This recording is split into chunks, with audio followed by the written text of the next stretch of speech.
Bonjour, mon nom est Claude Webster, je suis coach et le coup de pouce de cette semaine en préparation à la performance nous vient d'une découverte en neurosciences qui date du début des années 2000.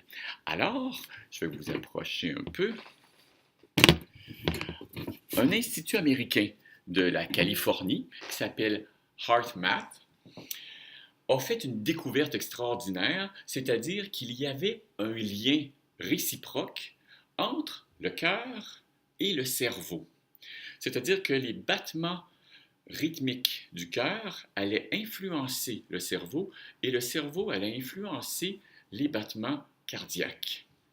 Alors, ce qui est arrivé, c'est que dans leurs recherches, ils ont démontré que certaines émotions avaient un impact autant sur le cœur que sur le cerveau. Je vous donne un exemple.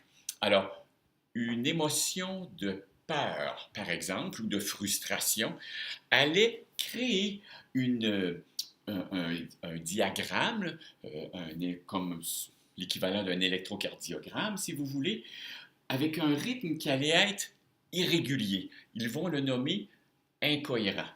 Alors, c'est quelque chose qui est un diagramme désordonné, je vous dirais. Ça a une influence sur le cœur. Cette émotion de peur ou de frustration a cette influence, mais elle a aussi une influence sur le cerveau, c'est-à-dire il va inhiber le cerveau dans sa façon de traiter l'information. Il va le ralentir. Tandis que si on prend une émotion comme une émotion d'amour, une émotion de reconnaissance, ils se sont rendus compte qu'à ce moment-là, le diagramme était beaucoup plus harmonieux, c'est beaucoup plus ordonné. Ils vont l'appeler la cohérence. C'est pour ça, d'où le nom, la cohérence cardiaque. Au niveau du cœur, mais aussi cette émotion d'amour ou de reconnaissance, par exemple, allait aussi avoir une influence sur le cerveau, c'est-à-dire sur sa capacité à réagir. Alors, cette découverte a été mise en lien, principalement, ils ont continué leur recherche et ils ont découvert qu'il y avait 4 émotions, 4 états intérieurs qui avaient un impact vraiment très efficace, très rapide et très fort autant sur le rythme cardiaque que sur le cerveau. Et ces 4 états intérieurs sont le non-jugement, la gratitude, le pardon et le soin. Aujourd'hui, je vais vous présenter les 2 premiers points et vous laisser avec un petit outil pour explorer pendant la semaine. Et la deuxième partie de la capsule sur la cohérence cardiaque, je vous présenterai les 2 derniers points ainsi qu'une recette, 2-3 petites étapes pour mettre ça ensemble en lien avec vous centrer juste avant une performance. Alors, en premier, j'ai oublié de vous dire aussi que vous pouvez aller sur YouTube et taper la cohérence cardiaque. Vous allez avoir de nombreux extraits qui montrent ce changement. Ça se fait avec un senseur sur l'oreille qui capte les battements cardiaques et qui montre, par exemple, quelqu'un en train de faire un calcul mental très difficile qui, à ce moment-là, va donner un résultat très désordonné. Et ensuite, quelqu'un qui fait des exercices de respiration, par exemple, pour se centrer, qui va graduellement entrer dans un état de cohérence.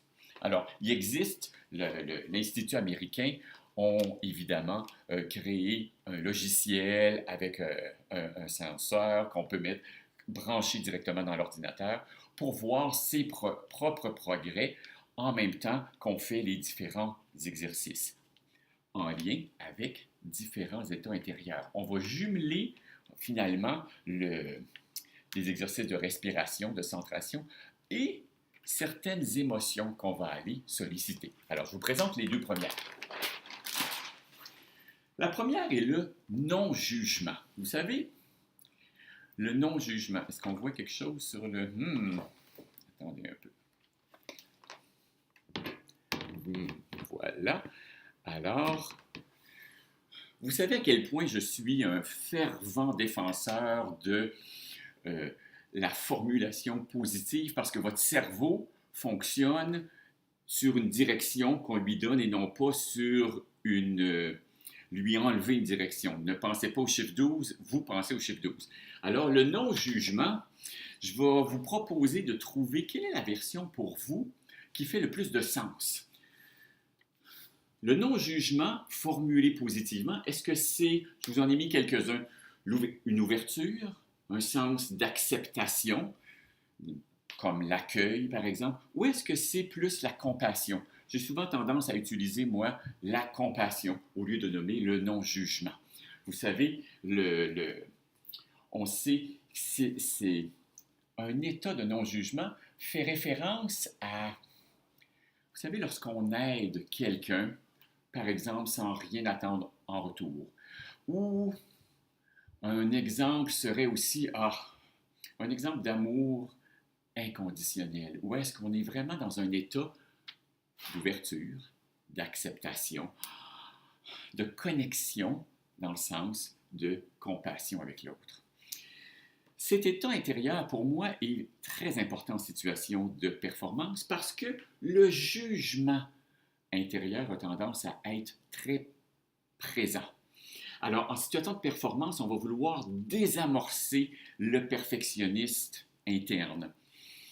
J'y reviendrai lors d'autres capsules. Le perfectionniste interne, il est très important pour se préparer en situation de pratique, où est-ce qu'il va nous permettre de vraiment mettre à jour tous les petits éléments qui vont venir nous aider à donner une grande performance. Mais lorsqu'on arrive pour performer, le perfectionniste, c'est le temps qui reste dans le local de pratique et qu'on aille utiliser une autre partie de soi. Sa job va avoir été fait.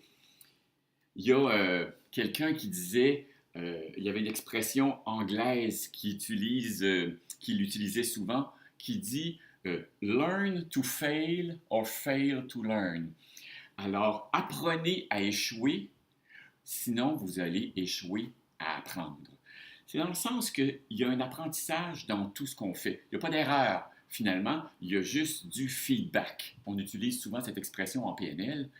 C'est exactement comme ça qu'on peut commencer à désamorcer le perfectionnisme. Donc, il n'y a pas d'erreur. C'est normal qu'on fasse des erreurs. Un enfant qui apprend à marcher, il va tomber. C'est normal, il va se relever, il va tomber, il va faire d'autres pas, il va retomber, il va se relever, il va aller plus loin. Et ça fait partie du processus normal d'apprentissage. Alors, cultiver cet état de non-jugement va vous permettre d'explorer cette cohérence, cette connexion entre tirer le meilleur parti de votre capacité au niveau du cerveau, et ça va amener en même temps une sensation intérieure qui va avoir un effet sur votre rythme cardiaque. Deuxième émotion, alors la gratitude et la reconnaissance. Gratitude ou la reconnaissance, comme vous préférez, celle qui vous parle le plus. Cet état interne à l'intérieur de vous, lorsqu'on est reconnaissant pour quelque chose qui nous est arrivé, va avoir un effet direct autant sur le cerveau que sur le rythme cardiaque. Dans son livre « L'apprentissage du bonheur », un psychologue qui s'appelle Tal Ben-Shahar, qui a écrit un livre, c'est un best-seller extraordinaire, c'était un prof d'université à l'université Harvard aux États-Unis, et il avait mis sur pied un cours sur le bonheur. Et dans son cours, évidemment, il n'y avait pas d'examen. Par contre, il y avait une série de travaux à faire, et un des premiers travaux qu'ils avaient, que les étudiants devaient faire tout au long du semestre, était un journal de reconnaissance. C'est-à-dire tenir un journal, écrire à tous les jours 5 choses pour lesquelles vous êtes reconnaissant. Soit quelque chose que vous avez fait, quelque chose qui vous est arrivé, quelque chose de la vie qui est présent, ou que vous avez une idée que vous avez eue, peu importe, pour vous habituer à développer cette façon de je vous dirais, cette façon de créer une flexibilité interne à l'intérieur de vous pour changer l'état intérieur. Si vous saviez le nombre de commentaires que j'ai eus suite à l'utilisation de ce journal de reconnaissance, c'est particulièrement pertinent lorsque je fais un coaching avec quelqu'un qui est aux prises avec un dialogue interne négatif. Quelqu'un qui a vraiment tendance à toujours tourner tout au noir. C'est une excellente façon de commencer à développer ce regard. C'est comme si vous mettiez d'ailleurs des lunettes pour porter un regard sur votre journée différent. Au lieu de regarder toujours qu'est-ce qui n'a pas marché, qu'est-ce qui n'a pas bien été aujourd'hui, faire exactement le contraire.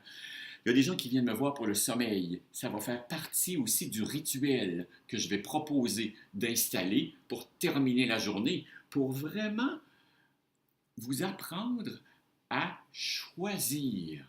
Vous avez le choix du regard sur lequel, choisir le regard que vous allez utiliser, que vous allez poser sur ce qui vous est arrivé aujourd'hui.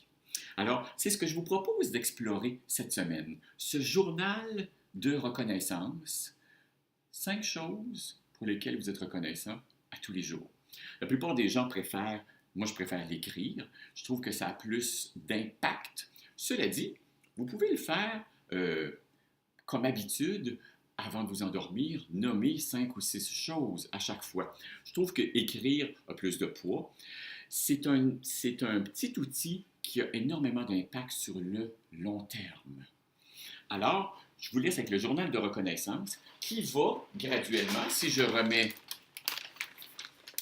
la première page, qui devrait vous permettre de passer d'un état d'incohérence, un état un peu désordonné, un peu trop dialogue interne ici, très, très occupé, très vivant, alors qu'ici, tout à coup, on calme le dialogue interne et on s'intonise. Vous allez vous habituer à mettre le canal de une de ces émotions-là. Je vous propose cette semaine d'explorer le non-jugement et la gratitude.